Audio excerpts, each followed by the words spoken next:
সুসংবাদ। কি আল্লাহ পাইছো, সুবহানাল্লাহ।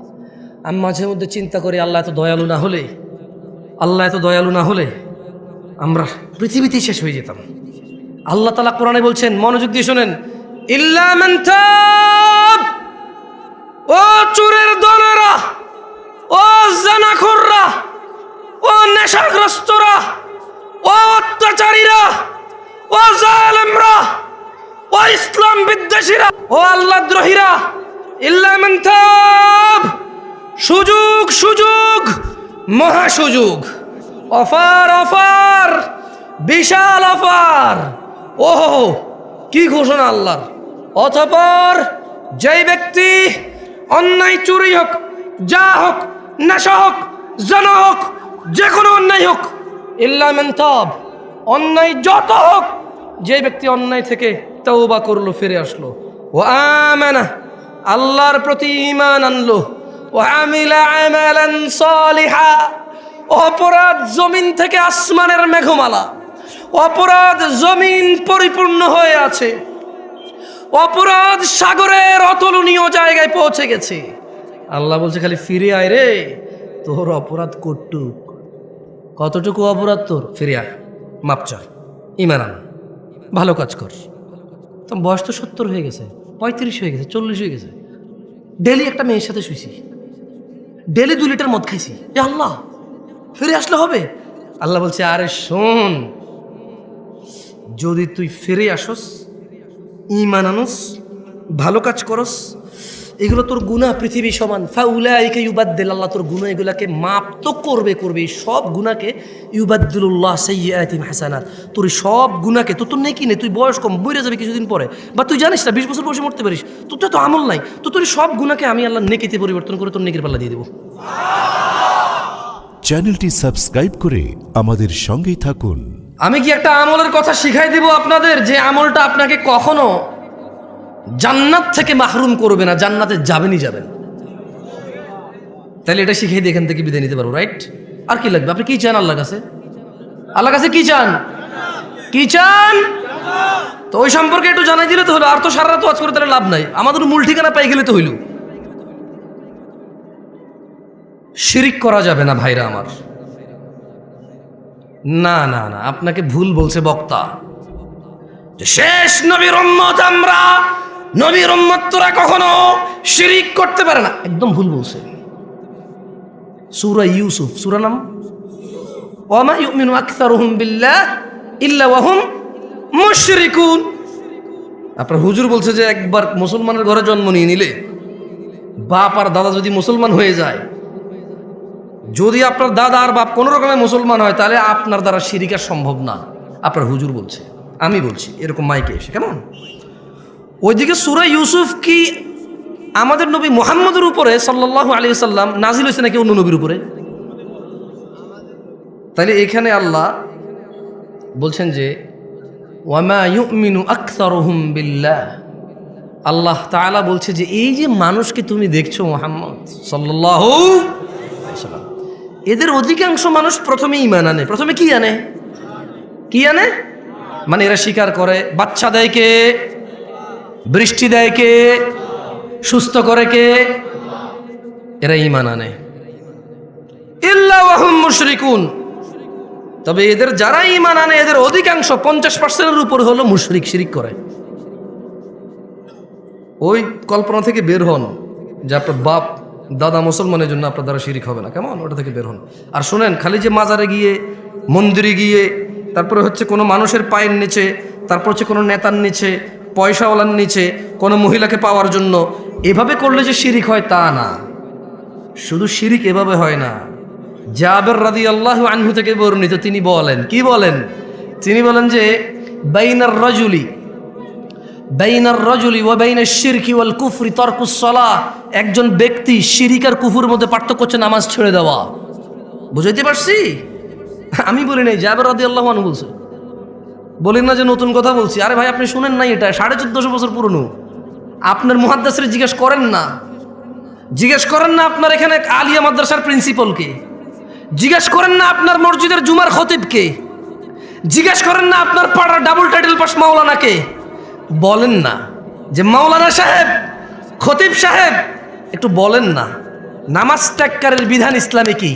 বুখারী, মুসলিম, তিরমিজি, আবু দাউদ, মুসনাদ আহমেদ, বাইহাকি, মুআত্তা মালিক, হ্যাঁ, আপনি যে বইগুলোর নাম জানেন ওনাকে বলেন না যে সবগুলা বইকে একত্রিত করে সবগুলা বই থেকে নির্যাস বের করে সালাত ত্যাগকারীর বিধান কি ইসলামে একটু আমাকে পড়ে শোনান। আপনাকে বলতে হবে বাইনাল মুনাফিকিন, বাইনানা ওয়া বাইনাল মুনাফিকিনা শুহুদুল ইশা ওয়াস সুবহ লা ইস্তাতিউনাহুমা। আপনার মোল্লা, মুন্সি, মুহাদ্দিস আমার মতো আর কি, যারা আপনারা ৩-৪ হাজার টাকা বেতনে রাখেন, দাম নাই আর কি, যারা আমার মতো যাদের মসজিদের ইমামদের, হ্যাঁ, ওনাকে বলেন না যে হুজুর আমি শুধু জুমা পড়ি, তাও রুকুতে যায় নামাজ ধরি, সালাম ফিরানোর পর সবার আগে বের হওয়া লোকটা আমি খুব চালাক, 2 রাকাত বরাবর পাইয়া যাই। সবাই পড়ে 5 মিনিট নামাজ 2 রাকাত পায়, আমি পড়ি 3.5 মিনিট, তারপরে 2 রাকাত পাই। কেমনে? সবাই বুক আল্লাহু আকবার যায় ধরছে নামাজ, আমি সোজা রুকুতে যেয়ে পাইছি 1.5 মিনিট পড়ার পরে। তার মানে আমি টাইম সেভ করছি, দারুণ। আমি যে কি বুদ্ধিমান, আল্লাহ, আমি যে কি চালাক। ইমাম সাহেব আপনি বুঝেন না, আপনি জানেন না আমি কত ক্লেভার, আমি হেভি জিনিয়াস টাইপের জিনিস। হ্যাঁ, চিন্তা করেন তোরা 5 মিনিট পড়ে 2 রাকাত, আমি 3.5 মিনিট পড়ে 2 রাকাত আমি। এবং ইমাম সাহেব নামাজ শুরু হয় আল্লাহু আকবার দিয়ে, শেষ হয় আসসালামু আলাইকুম দিয়ে। আমি আসসালামু আলাইকুম বলছি, সবার আগের লোকটা আমি বাইরে হয়েছি, তার মানে নামাজ শেষ, আমি নাই ওইখানে, আমি টাইম সেন্ড করছি। আপনি চালাক না? এই ছেলে তুমি চালাক না? তুমি তো এটাই করো। তোমার হুজুরকে বলো না, তুমি যাকে বিশ্বাস করো তাকে বলো না যে ইসলামে হাদিসের যে গ্রন্থগুলো আছে ওখান থেকে একটু বলেন তো, আমি শুধু জুমার 2 রাকাত পড়ি, আর কোনো নামাজ পড়ি না আমি, আর ঈদের নামাজ পড়ি, আর কেউ মারা গেলে আমার, তাও যদি আমার নানি, দাদি, নানা, নানু, খালা, খালু, ফুফা, ফুফি, হ্যাঁ, আত্মীয় স্বজন, চাচা, জ্যাঠা, একেবারে নিকটবর্তী হলে আমি জানাজায় অংশগ্রহণ করি, এর বাইরে আমি নামাজ পড়ি না। আমার বিধান কি ইসলামে? শুনেন, আপনার হুজুর থেকে শুনে নিয়েন আপনার আলেম থেকে, শুনে নিয়েন আপনার বিশ্বস্ত মানুষটা থেকে, যাকে আপনি শ্রদ্ধা করেন। আজকে আমাকে নিয়ে আসছেন, আমি বলে দিই, দেখিয়ে এগুলো এসে বলতে হবে। যদি সে আপনাকে আদর করে এইভাবে মাথা বুড়ি বলে যে আরে সমস্যা নেই, ঠিক হয়ে যাবে, তো ওনার ব্যাপার। আর যদি বই থেকে নিয়ে আসে কথা, কোথায় থেকে? বই থেকে নিয়ে আসতে বলবে যে বাইনানা ওয়া বাইনাল মুনাফিকিন শুহুদুল ইশা ওয়াস সুবহ লা ইস্তাতিউনাহুমা। বলতে হবে যে আল্লাহর নবী বলছে আমাদের মুসলমানদের আর মুনাফিকদের মধ্যে পার্থক্য হচ্ছে ফজর আর ইশায় উপস্থিত হওয়া। লা ইস্তাতিউনাহুমা, মুনাফিকরা ফজরে আর ইশায় উপস্থিত হতে পারে না। আল্লাহ নবী মুনাফিক বলছে এদেরকে। আপনি আজকে শুনছেন এটা? কি বলেন? 1450 বছর পুরনো। এটা আমি বলতে হচ্ছে কেন জানেন? আপনি বলবেন যে দূর থেকে কোন ছেলে আসছে, বাপ দাদা 14 গোষ্ঠী শুনি নাই, ও নতুন কথা কয়। না না, আপনি শুনছেন আজকে, এইটা নতুন কথা না। এটার বয়স 1450 ক্রস করছে প্রায়। কেমন? মানে আপনার আব্বার আব্বা, তার আব্বার আব্বা, তার আব্বার আব্বা, তার আব্বার আব্বা, তার আব্বার আব্বা, তার আব্বার আব্বা, তাদের সবার আব্বার আব্বার আগে কথা এটা। আপনি বলবেন যে কি কথা বলে, বাপ দাদার জন্মে শুনে নেই। আর দূর, তোমার বাপ দাদার 14 গোষ্ঠীর 14 বার যোগ্য লেয়ার আগের কথা এটা।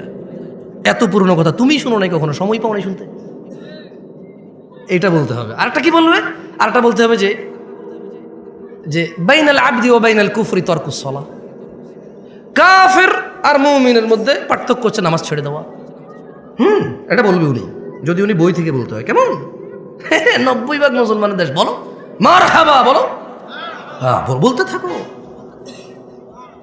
তোমার ক্ষমতা অনেক না, তুমি নিজেকে নেতা বললে নেতা, সুদর্শন বললে সুদর্শন, কবি বললে কবি, লেখক বললে লেখক, তুমি তো বলো নিজেকে মুসলমান মুমিন বলো, তোমার মর্জি। কিন্তু মনে রাখবা, ইয়াউমা লা তামলিকু নাফসুন লিনাফসিন শাইআ ওয়াল আমরু ইয়াউমাইযিন লিল্লাহ। ওই দিনকে ভয় করো যেদিন কোনো মানুষের কোনো ক্ষমতা কোনো কাজে আসবে না। একচ্ছত্র মালিকানা সিদ্ধান্ত নেওয়ার ক্ষমতা থাকবে কার? ওই দিনকে ভয় করো। ওই দিন মুসলমান বললে মুসলমান হওয়া যাবে না। আল্লাহর নবী বলে গেছে যে নামাজ ত্যাগ করে সে কুফরি করে। এখন বলবো জামশেদ মজুমদার এসে ফতোয়া দিয়েছে নামাজ ছাড়লে কাফের। আমি কখন বললাম রে ভাই? জাবের রাদিয়াল্লাহু আনহু বলছে আল্লাহর নবী বলছে যে নামাজ ছাড়ে সে কাফের। যে নিয়মিত নামাজ ছেড়ে দেয়, যে নামাজকে পরিত্যাগ করেছে, যে নামাজকে ছেড়ে দিয়েছে, যে নামাজের সাথে কোনো সম্পর্কই রাখলো না, নিজের সম্প্রীতি রাখলো না, সম্পর্ক কিছু রাখলো না, যে শরমে নামাজ পড়ে, জুমা না পড়লে মানুষই কি করবে? আরে বেটা ভাই আমার, জুমা আর জোহর দুইটাই ফরজ। কেমন মানে জুমার দিনের যে 2 রাকাত জুমা আর শনিবারের যে 4 রাকাত জোহর দুইটাই ফরজ। কেমন? আল্লাহ আমাদেরকে বোঝার তৌফিক দান করুন। তো আপনাদেরকে এমন একটা তথ্য, আর একটা ওই যে বললাম, বাইনার রাজুলি ওয়া বাইনাশ শিরকি ওয়াল কুফরি তারকুস সালাহ। নিশ্চয় বান্দা মুশরিক কাফেরের মধ্যে পার্থক্য হচ্ছে নামাজ ত্যাগ করা। বহু দূর থেকে আসছি, এই পুরো কাউনিয়ার সবাই যদি জান্নাতে চলে যায়, যদি আমি না যেতে পারি, এতে আমার কোনো সফলতা নাই। এই পুরো কাউনিয়ার সবাই যদি জাহান্নামের নিম্ন স্তরে চলে যায়, যদি আমি মুক্তি পেয়ে যাই, এতে আমার কোনো লস নাই। তাই এমন একটা ইবাদতের কথা, এমন একটা দুষ্কৃতির কথা, এমন একটা পাপের কথা বলে যেতে চাই, যেই পাপকে পরোয়া করলে এই রাজাঘাটের মানুষের জান্নাত হবেই হবে। আমি বলিনি, আল্লাহ বলেছে। যদি রাজাঘাটের নারী ও পুরুষরা, যদি রাজাঘাটের ধনী ও দরিদ্ররা, যদি রাজাঘাটের যুবক ও বৃদ্ধরা, সুস্থ অসুস্থরা যদি সিদ্ধান্ত নেয় এই পাপ সম্পর্কে আমরা সতর্ক হব, জীবনের শেষ নিঃশ্বাস পর্যন্ত এই পাপ থেকে বেঁচে থাকব, তবে তাদের সফলতা কেউ ঠেকাইতে পারবে না। ফামান যুহজিহা আনিন নার ওয়া উদখিলাল জান্নাহ, যেই ব্যক্তি আগুন থেকে মুক্তি পেল, জান্নাতে প্রবেশ করলো, ফাকাদ ফাজ, আল্লাহ বলছে সে জিতে গেল, সে জিতে গেল। কে জিতছে? কে জিতছে? যে আগুন থেকে বেঁচে গেল, জান্নাতে ঢুকলো, সে জিতছে। কে জিতছে? কে জিতছে? যে 3 গোল দিছে সে। কে জিতছে? বলেন বলেন, মুখস্থ করেন, ঠোঁটের মধ্যে নিয়ে আসেন, দেখেন না মুখের থেকে হৃদয় ঢোকে কিনা। কে জিতছে? নাকি যে ছক্কা মারছে? কে জিতছে? নাকি যে চাকরি পাইছে? কে জিতছে? নাকি যে নেতা হইছে? কে জিতছে? নাকি যে ব্যবসায়ী হইছে? কে জিতছে? যার বাপের 20 বিঘা জমি সে, নাকি যে আগুন থেকে মুক্তি পাইছে? সফলতা আল্লাহর কাছে জান্নাত ছাড়া আর কিচ্ছু না। এই পৃথিবীতে এমন কিছু নেই যেটা পেলে আল্লাহ মানুষকে সফল বলেছে। আল্লাহ বলেছে যে আগুন থেকে রেহাই পেল, জান্নাতে প্রবেশ করলো, ফাকাদে ফাজ, সে জিতে গেল। তো ইয়া আল্লাহ, সে কত গোলে জিতলো, কত রানে জিতলো? আল্লাহ বলছে ফাজা ফাউজান আযীমা, সে পৃথিবীতে যত শ্রেষ্ঠ, এই মানুষের জন্য যত শ্রেষ্ঠ কিছু আছে সবচাইতে বড়টা জিতছে সে। এর চাইতে আর কিছু বড় নেই। লুকমান হাকিম বলেছিল, আল্লাহ মুহাম্মদ সাল্লাল্লাহু আলাইহি সাল্লামকে বলতেছেন, ওয়াইদ ক্বালা লুকমান, আল্লাহ বলল যে আর স্মরণ করুন যখন লুকমান বলেছিল তার পুত্রকে, ইয়া বুনাই ওয়া হুয়া ইয়ালি ইবনি, তার পুত্রকে যখন সে বলেছিল ওয়া হুয়া ইয়াইদুহু, ওয়াজ করতেছিল। কি করতেছিল? কি করতেছিল? আমি কি করতেছি এখানে আজকে? গত বছর এখানে কি হয়েছে? এর আগের বছর যত হুজুর আসে কি করে এখানে? যত শ্রোতা আছে কি শুনে এখানে? ওয়াজ শোনে। লুকমান হাকিম তার ছেলেকে ওয়াজ করছে। এদেশের বাপেরা হুজুর নিয়ে এসে ছেলেকে ওয়াজ শোনায়, নিজেরা ওয়াজ করে না। যেদিন বাপ তার ছেলেকে ওয়াজ করবে, স্বামী তার স্ত্রীকে, দাদা তার নাতিকে, নাতি তার দাদাকে, মা তার মেয়েকে, বাপ তার মেয়েকে, চাচা তার ভাতিজিকে, মামা তার ভাগ্নিকে, ভাগিনাকে, পাড়া প্রতিবেশী তার পাড়া প্রতিবেশীকে যেদিন ওয়াজ করবে, সেই দিন ওই একটা ইসলামের বিধানকে প্রস্তুত করার জন্য 2-4টা সুন্নতকে ছোট করা লাগবে না, সেদিন সবাই জেনে যাবে। কেমন? ওই ক্বালা লুকমান, স্মরণ করুন লুকমান লিবনি, তার ছেলেকে ওয়াজ করছিল। ওয়াহুয়া ইয়াইদু, তার ছেলেকে সে ওয়াজ করছিল কি? ইয়া বুনাই, ও আমার আদরের ছেলে, লা তুশরিক বিল্লাহ, তুমি আল্লাহর সাথে শরীক করিও না। ইন্না শিরকা লাযুলমুন আযীম, হে আমার ছেলে, শিরিক পৃথিবীর যত অপরাধ উপস্থিত আছে সবচেয়ে বড় অপরাধ। এখন প্রশ্ন হতে পারে, 1000 লিটার মদ খেলে আর শিরিক করলে কোনটা বড় অপরাধ? এখানে কোরআনুল কারীমে সূরা লুকমান আল্লাহ বলছে যে ইন্না শিরকা লাযুলমুন আযীম, নিশ্চয়ই শিরিক সবচাইতে বড় অপরাধ। প্রশ্ন আসতে পারে, এদেশের নেতারা কয়েক হাজার কোটি টাকা দুর্নীতি করে নিয়ে চলে গেছে, এটা হিসেব হবে? মানুষের টাকা, কার টাকা? মানুষের টাকা, হিসেব আল্লাহ মাফ করবে না। যার টাকা মারছে তারা মাফ করবে তারা, যদি তারা মাফ না করে তাহলে তাদেরকে নেকি দিয়ে দিতে হবে। যদি ওই লোকের কাছে, নেতার কাছে আর নেকি নাই, তবে এই দেশের নেতাদের কাছে বহু নেকি আছে। বলেন তো কেন? এই মসজিদ মাদ্রাসার লোকেরা নেতার কাছে যায় 2 লাখ টাকার জন্য দাঁড়ায় থাকে। ওর বাপ কি করতো রে, তুই যে 2 লাখ টাকার জন্য গেলি, ও কোত্থেকে টাকা আনবে? এই ওর বাপ কি করতো আমি চিনি না ওর বাবারে। ও নিজে কি করতো? এই মসজিদে 1 লাখ, ওই মাদ্রাসায় 2 লাখ, ওই স্কুলে 5 লাখ, ওই এতিমখানা মেয়ের বিয়েতে 10 লাখ আনে কোত্থেকে রে টাকা? ওর বাপের কয় বিঘে জমি ছিল রে? ও কি ব্যবসা করে? কত ব্যবসার নাম কি? ওর কাছে যায় দাঁড়ায় থাকো টাকার জন্য। তো টাকা যেহেতু দিচ্ছে, যেখান থেকেই আনে, যেহেতু টাকা দিচ্ছে, এ ভাই আমি আওয়ামী লীগ বিএনপি বলছি না ভাই, চোর বদলানোর কথা আমি বলি না, কি বদলানোর কথা আমি বলি না। আমার কথা হচ্ছে যে শাসনে আছে, আল্লাহ তার মধ্যে যত কল্যাণ আছে তা আমাকে গ্রহণ করা তৌফিক দিক। তার ভিতরে যত অনিষ্টতা আছে আল্লাহ তা থেকে আশ্রয় দিক। আমি তার সাথে পাঙ্গা ঝামেলা যেতে চাই না। তার ভিতরের ভালোটাকে ব্যবহার করে সমাজকে সুন্দর করতে চাই, তাকে সংশোধন করতে চাই, তাকে বদলাতে চাই না। কি করতে চাই না? বদলাতে চাই না, কারণ আমি নামই জানি না তাকে বদলায় কাকে নিয়ে আসবো। সবাই চোর, ঠিক আছে? তো সংশোধন লাগবে, বদলানো লাগবে না। কি লাগবে না? সংশোধন লাগবে। আল্লাহ আমাদেরকে সংশোধন হওয়া তৌফিক দান করুন। তো 2000 কোটি টাকা যদি কেউ চুরি করে বিদেশ নিয়ে চলে যায় বা দেশে রেখা দেয় বা কিছু একটা করে, তো যাদের টাকা সে মারবে আল্লাহ বলবে যে আমি মাফ করব না। তো সে বলবে যে তোমার টাকা তো আমি মেরে দিয়েছি, কি করবো? সে ওর লোক বলবে যে নেকি দাও। তো এখন এই যে মসজিদে 2 লাখ দেয়, মাদ্রাসায় 2 লাখ দেয়, এতিম বাচ্চাদের বিয়ে করা, দেখলো ভালো কাজ নাকি খারাপ কাজ? পাহাড় সমান নেকি থাকবে না তার কাছে, কারণ সে প্রচুর দান করে। কি করে? ও এখানে আরেকটা কথা বলা ভালো, যদি সুনামের জন্য, দানবীর জন্য দান করে তাহলে নেকি ওটাই নাই, ওটা রিয়া হয়ে উল্টো ওটা একটা গুনায় পরিণত হবে। কেমন? আর যদি মন মানসিকতা ভালো হয়, একটু মন নরম, ভালো মন মানসিকতা, একটা এতিম বাচ্চা বিয়ে করে দিচ্ছে, যা কিছু টাকা দাও হয়ে যাক, অথচ টাকাটা কিন্তু সে চুরি করে, ডাকাতি করে, বদমাইশি করেই, কিছু হালাল আছে কিছু হারাম আছে মিশ্রিত। কেমন?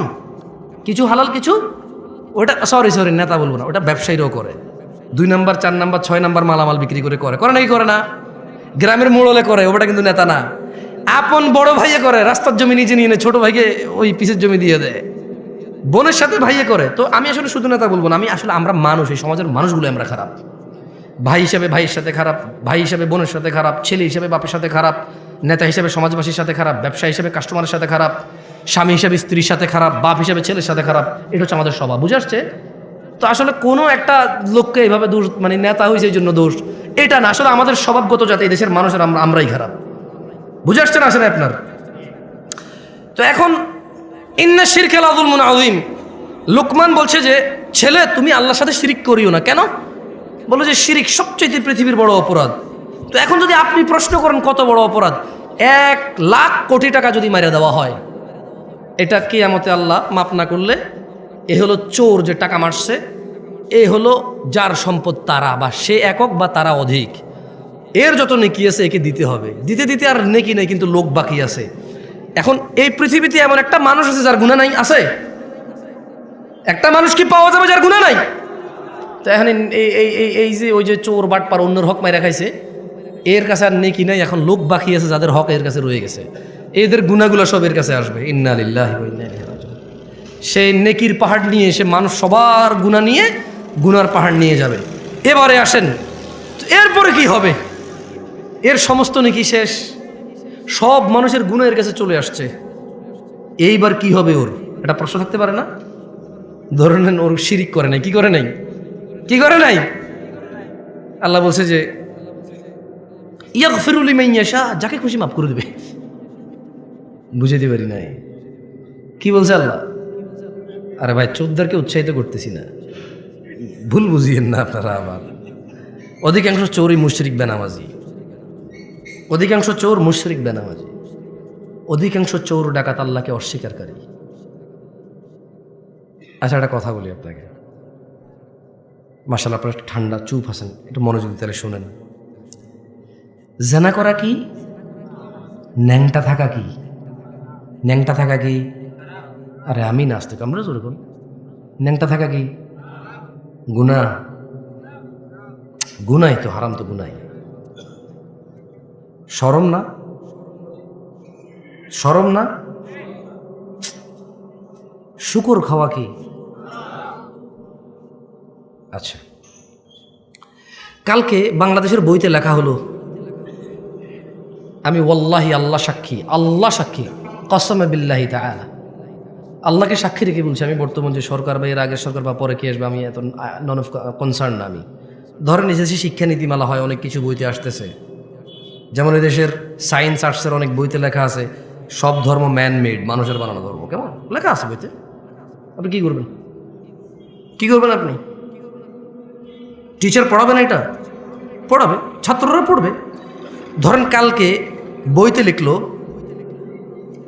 লিখলো, বছরে একটা দিন আমরা নির্ধারণ করব, ওই দিনের নাম দিব আমরা দুঃখ ভোলা দিবস। কি ভোলা দিবস দিব? আরে ভাই, যারা মাতাল তারা সবাই কয় কেন খায়? কয় দুঃখ বলার জন্য খায়। বুঝাইতে পারছি না পারি নাই? একটা সিগারেট খোর পর্যন্ত সিগারেট খায় দুঃখ বলার জন্য। কি বলার জন্য? দুঃখ বলার জন্য। তো ধরেন এরকম একটা দিবস চালু হলো তর্কের খাতিরে, যে বছরে একদিন আমরা সবাই সুন্দর করে সেজে গুজে মেয়ে ছেলে একাকার হয়ে আমরা দুঃখ বলা দিবস পালন করব। ধরেন টিচাররা এটা শিখাবে, বাচ্চারা বলো তো দুঃখ বলা দিবস কোন দিন? আমরা বললাম অমুক দিন। এরপর আমরা সবাই আইলাম, বাপের থেকে 2, 4, 500, 1000 যেই টাকা বিয়ার পাওয়া যাবে, মদ পাওয়া যায়, সবাই 1 বোতল 2 বোতল করে নিয়ে আইলাম। নিয়ে আয়া আমরা সবাই একসাথে হইলাম, হয়ে আমরা কি পালন করব? দুঃখ ভোলা দিবস। আপনি আপনার বাচ্চাকে মদ কিনে দিবেন? দিবেন না? কেন? কেন? ও আচ্ছা, হারাম।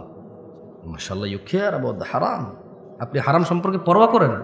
জাযাকুমুল্লাহ খায়র, শুনে খুব ভালো লাগলো। আচ্ছা, ধরে নেন পরশু একটা দেশে, এই দেশ না জানি, এই দেশ নিয়ে কথা বলে খুব বাবরে বাপ ঝামেলা আছে। আচ্ছা, উদাহরণের মধ্যে যে কোনো দেশে হলি হইলো, কেমন? আমরা একটা দেশের নাম দিলাম কল্পনা। ও না, ওটা মনির খানের হয়ে যাবে পরে, সমস্যা, ওই ব্যাটা দিকে চলে যাবে। আস্তাগফিরুল্লাহ। কি নাম দেওয়া যায়? একটা দেশের নাম দেন তো, মানে কাল্পনিক। ভাই, এটা বাংলাদেশের ভিতরে, আমি এই দেশ নিয়ে কথা বলতে চাই না, আমি পাগল। এত বড় ভুল আমি করবো না, দাঁড়ান। টংটাং, কারণ টংটাং দেশে যে কোনো কিছু হইতে পারে। যে দেশের নাম টংটাং সেই দেশে যে কোনো কিছু হইতে পারে। এখন একটা দেশের নাম ধরে নেন টংটাং, ওই দেশে কিছু মুসলমান বসবাস করে, কিছু হিন্দু বসবাস করে, কিছু বৌদ্ধ বসবাস করে, কিছু খ্রিস্টান বসবাস করে, কিছু নাস্তিক বসবাস করে, কিছু ইয়াহুদি বসবাস করে, নাসারা বসবাস করে, এভাবে বহু ধর্মের ধর্ম মানে না বসবাস করে। ধরে নেন ওই দেশের গভর্নমেন্ট হঠাৎ করে বলল, আমরা সৌন্দর্য প্রদর্শন দিবস পালন করব। কি দিবস? এবং তারা তাদের শিক্ষকদেরকে বলে দিল, বইতে একটা অধ্যায় সৌন্দর্য প্রদর্শন অধ্যায়। কি অধ্যায়? তো ওই দিন আমরা যাপন করব কিভাবে? তারা বললো যে সৌন্দর্য যেহেতু প্রদর্শন, তাইলে সবাই জামা কাপড় ছাড়া আসলেই ভালো হবে, পুরো শরীর দেখা যাবে। আরে আশ্চর্য, হাসতেছেন কেন? কি প্রদর্শন? তাইলে যার শরীরে যতটুকু অংশ আছে, যে যত বেশি করে দেখাবে সে পুরোটাই দেখাইলো, রাইট? এটা তাদের লজিক। এটা কার লজিক? তাদের লজিক। কোন দেশের? টংটাং দেশের লজিক। এখন টংটাং দেশের মুসলমানরা বলো, কি আমার বাচ্চাকে আমি ঘর থেকে জামা কাপড় কোনো কিছু ছাড়া স্কুলে পাঠাবো আজকে সৌন্দর্য প্রদর্শন দিবস পালন করার জন্য? শুধু বইতে লেখা আছে তাই? শুধু সরকার বলছে তাই? শুধু এদেশের বড়রা বলছে তাই? শুধু এদেশের ইঞ্জিনিয়াররা ডাক্তাররা বলছে তাই? এদেশের যাদের ক্ষমতা আছে তারা, এদেশের যারা পয়সাওয়ালা তারা, যারা সুন্দর করে ক্লিন শেপ করে হাঁটে তারা, যাদের they look so handsome, that's why তাদেরকে দেখতে খুব হ্যান্ডসাম দেখা যায়, এই জন্য আমি তাদের কথা মেনে নেবো। আমার বাচ্চাকে আমি ন্যাংটা পাঠাবো? আমার 12 বছরের যুবতী মেয়ে, আমার 15 বছরের যুবতী মেয়ে, আমার 18 বছরের যুবতী মেয়ে, আমার 20 বছরের যুবক ছেলেকে আমি কাপড় চোপড় ছাড়া পাঠাবো? ইম্পসিবল। বলবে, রাইট? আপনারা বলবেন, এরকম বলবেন তো না? দেখ তাহলে টংটাং দেশের মতো আপনারাও বলবেন, রাইট? আচ্ছা, এরপরে ধরেন কিছুদিন পর দিবস একটা আসবে, দুঃখ বলা দিবস টংটাং দেশে। কি বলা দিবস আসবে? ওই দিন বইতে এরকম লেখা থাকবে, স্যাররা শিখাবে, শোনো, জানে না, বুঝে নাও, এরকমের একটা দিন আসছে, অমুক দিন অমুক অমুক কিছু করছে, সে যেহেতু চলে গেছে, তাহলে আমরা প্রচুর দুঃখ পাই তার জন্য। আমরা কি করবো? আমরা কি মদ খাবো? কি খাবো আজকে? টংটাং দেশ যে কোনো কিছু হইতে পারে ভাই। এখন টংটাং দেশের মুসলমানরা হঠাৎ বলো কি আস্তাগফিরুল্লাহ, কি পাগল নাকি রে ভাই? ও আমার ক্ষমতায় আছে, ও আমার নেতৃত্বে আছে, আমাকে শাসন করবে, অন্যায়ের প্রতিবাদ করবে, আমি ভালো করলে পুরস্কৃত করবে, খারাপ করলে শাস্তি দিবে। ও মদ খাওয়াবে কেন আমার বাচ্চা কাচ্চাকে? টংটাং দেখছে মানুষ এটা মেনে নেবে না, বাচ্চাকে বলবে আজকে স্কুলে যাওয়ার দরকার নাই, যা হয় হবে, বাদ দাও, বলবে কি না? আপনারা কি করবেন? তো এই যে যারা আমাদের জন্য, ভাষার জন্য, স্বাধীনতার জন্য, আমাদের জন্য এই পৃথিবী ছেড়ে চলে গেল এই দেশে, এই দেশ থেকে তারা সুন্দরী স্ত্রী, ছোট ছোট বাচ্চা কাচ্চা কোলে ছিল, বৃদ্ধ বাবা মা ছিল তাদেরও, তারাই হয়তো পরিবারের একমাত্র উপার্জনকারী ছিল। ওর স্ত্রীর গর্ভে একটা 9 মাসের বাচ্চা ছিল। ও বেচারা ভাষার জন্য হোক, স্বাধীনতার জন্য হোক, ওর স্ত্রী সন্তানের ইজ্জত রক্ষার জন্য হোক, আর পরাধীনতায় বিরক্ত হয়ে নিজের পরবর্তী প্রজন্মকে স্বাধীন একটা রাষ্ট্রে দিয়ে স্বাধীনতা দিয়ে যাওয়ার জন্য হোক, ও বেচারা লড়াই করতে চলে গিয়ে জীবন দিয়ে দিল।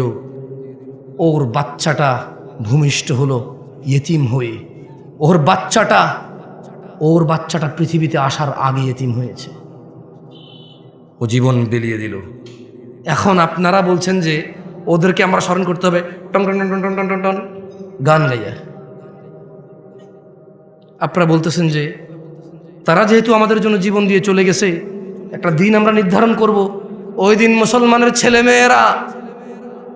ছেলে মেয়ে একত্রিত হয়ে একাকার হয়ে সেজে গুজে ফুল মাথায় দিয়ে খোপায় দিয়ে, ছেলে তার হাতে ফুল নিয়ে, মেয়ে তার খোপায় ফুল নিয়ে যাবে, কোনো এক পাথরে দাঁড়াবে, ছবি তুলবে, জুতা নিয়ে উঠবে না, মোজা নিয়ে উঠবে না, নানা ধরনের নিয়ম থাকবে। আর সারা দিন শুধু আল্লাহ যে মিউজিককে হারাম করেছে, ইসলাম যে মিউজিককে হারাম করেছে, মদ হারাম করেছে কে? ন্যাংটা হওয়া হারাম করেছে কে? মিউজিক হারাম করেছে কে? তো টংটাং দেশের মানুষ তো মিউজিকটা আল্লাহ হারাম করেছে, এজন্য মিউজিক দিয়ে কাউকে সম্মান করবে না। আপনারা কেন করছেন?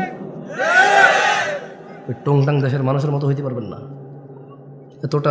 এতটা বিবেকহীন হয়ে গেছে। মানে বইতে লেখা থাকবে, কেউ একজন বলবে, আচ্ছা মৃত ব্যক্তি গান বাজালে সম্মান পায়, এটা কে বলছে ভাই? মিউজিক বাজাইলে যে আমার জন্য উৎসর্গ করেছে তার প্রাণ, যে আমার মাথার মণি, যে আমার আবেগের জায়গা, আল্লাহ তাদের উপর সবার উপর সন্তুষ্ট হলো, জান্নাত দান করুন।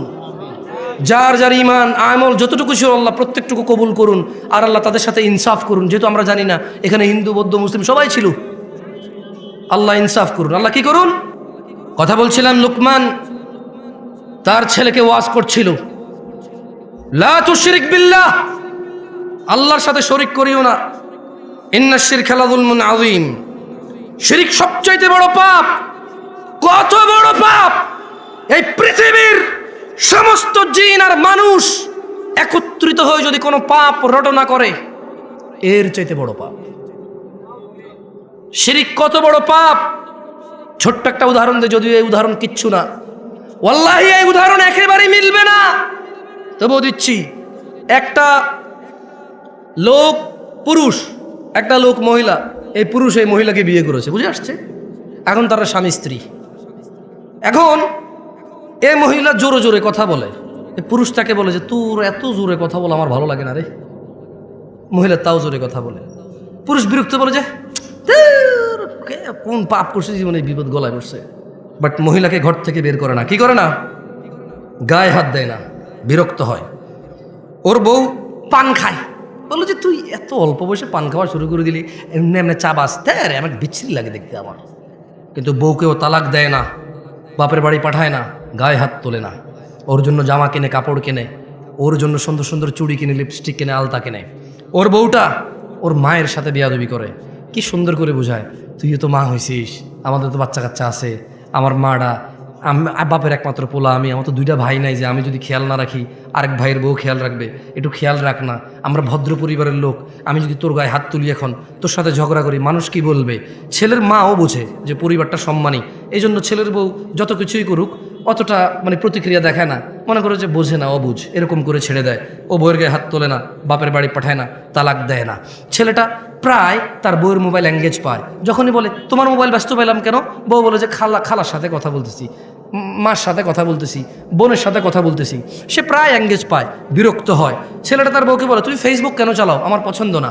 তার বউ বলে যে চালাবো না, এরপরে বলে যে শুধু এই তো মাঝে মধ্যে একটু স্ক্রলিং করবো, আমি কারোর মেসেজ টেসেজ দিই না। ছেলেটা প্রায় দেখে যে ও বউ ফেসবুক চালায়, সে বিরক্ত হয়, বউর গায়ে হাত তোলে না, বাপের বাড়ি পাঠায় না, তালাক দেয় না। হঠাৎ যদি এই ছেলেটা ঘরে এসে দেখলো তার বউয়ের বিছানায় অন্য পুরুষের সাথে বউ শুয়ে আছে, এখন কি করবে সে?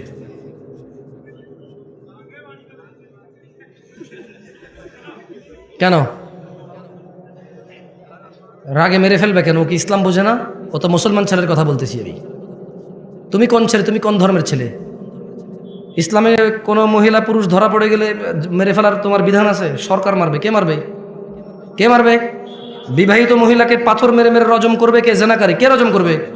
কে রজম করবে? তুমি তো গায়ে হাত দিতে পারবে না, তুমি ধর্ম বুঝো না। তো যটুক আছে ওটুক নিয়ে মস্করা করো, গজল গায়া গায়া। যটুক টুকটাক দেখা যায় ওটুক নিয়ে মস্করা করো, গজল গায়া, গান গায়া, সিনেমা নাটক কইরা, কৌতুক করে ধর্ম শিখাও। এখন সিনেমা করে দেখি তো, টেলিভিশনে আসে। একটা ইসলামের শিক্ষা কোরআন হাদিস দিয়ে আর হচ্ছে না, এবার নাটক করে শিখাইতে হবে। এই পর্যায়ে চলে গেছো তুমি। কেন মারবা? মেরে ফেলবা কেন? ওর বউ আরেকজনের সাথে শুয়ে আছে, তুমি মেরে ফেলবা কেন তোমার বউ? তোমার মেরে ফেলা বৈধতা আছে ওই মহিলাকে? বলে যে মেরে ফেলবার আগে ওকে তালাক দেওয়া বৈধতা আছে, ওকে বাপের বাড়ি পাঠিয়ে দেওয়ার বৈধতা আছে, মুসলমান শাসকের হাতে তুলে দেওয়ার বৈধতা আছে, যে বিচার হোক। আর বিচার হবে কেন? বিবাহিতা মহিলা জানা করলো কেন? বিবাহিত পুরুষ জানা করলো কেন? ওর বিচার হবে। ওকে পাথর মেরে মেরে ফেলতে হবে। কে মারবে? শাসক মারবে, পুলিশ। এই দেশের যে পুলিশ আছে না, অথবা কোনো বাহিনী তৈরি হবে, সরকার তৈরি করবে। কে তৈরি করবে? হুজুর আমাদের দেশের সরকার। তো আমি তোমার দেশ নিয়ে কথাই বলতেছি, আমি কথা বলতেছি ইসলাম নিয়ে। আমি কি এখন বাংলাদেশকে হিসেব করে কথা বললে হবে? ইন্ডিয়া, পাকিস্তান, সৌদি আরব, ইরান, নেপাল, ভুটান নিয়ে কথা বললে হবে? আমি কথা বলতে হবে ইসলামের বিধান নিয়ে। এবার কি তোমার আছে আর কি তোমার নাই? যা তোমার আছে তা তুমি পাবা, আর যা তোমার নাই জব তুমি আল্লাহকে দিবা। আমি এখানে কি করবো? আমার কি করার আছে? কি ক্ষমতা আছে আমার করার? এই তোমরা কি কথা বুঝো আমার? এখন এই ছেলেটা দেখলো তার স্ত্রী অন্য কারো বিছানায় শুয়ে আছে। আচ্ছা, এই যে তার মাকে কষ্ট দিল, এই যে মহিলা জোরে জোরে তার সাথে কথা বলে, এই যে মহিলা পান খায়, এই যে মহিলা সারা দিন ব্যস্ততা, মোবাইলে ব্যস্ত পায়, এই যে মহিলা ফেসবুক চালায়, ও কিন্তু তালাক দেয় নাই, দিছে? বলেন তো এবার ও রাখবে? আপনি বললে একটা পুরুষ, অথচ ওর বউকে যদি ওই পুরুষের সাথে না দেখতো, ও জানতেই পারতো না। এই কথা জানতে পারতো? ক্ষমতা আছে? ধরেন ওর বউ একটা পুরুষের সাথে শুইল, ও 3 দিন পরে বাড়ি আসলো, ও ওর বউর সাথে শুইল, ওর কি বুঝার ক্ষমতা আছে ওর বউ আরেকজনের সাথে ছিল? আরে জোরে জবাব দেন ভাই। যেই পুরুষ তার বউ যদি আরেকজনের সাথে শোয়, এরপরে সে যদি ওই স্ত্রীর কাছে যায়, যেই পুরুষের এতটুকু ক্ষমতা নাই বুঝার যে অন্য কারোর সাথে ছিল, ওই পুরুষ যদি দেখে আরেকজনের সাথে শুইছে, ও ঘৃণায়, লজ্জায়, রাগে, ক্ষোভে, দুঃখে ওকে পুরো পৃথিবীর বিনিময় দিলেও বলবো যে বউ আমি রাখবো না ভাই। যার ভিতরে ন্যূনতম লজ্জাবোধ আছে, গয়রাত আছে, গয়রাত মানে বোঝেন আত্মমর্যাদা। কি মর্যাদা? সে রাখবে না, তো বলবো যে ভাই এত কিছু জানি না, আমি জুলুমের শিকার হয়ে গেছি, ওর মোহর কত? 20 লাখ। এ ভাই একটা কিডনি খুল লইয়া যায়, এরা সরা, দেখলে আমার মেজাজ গরম হয়।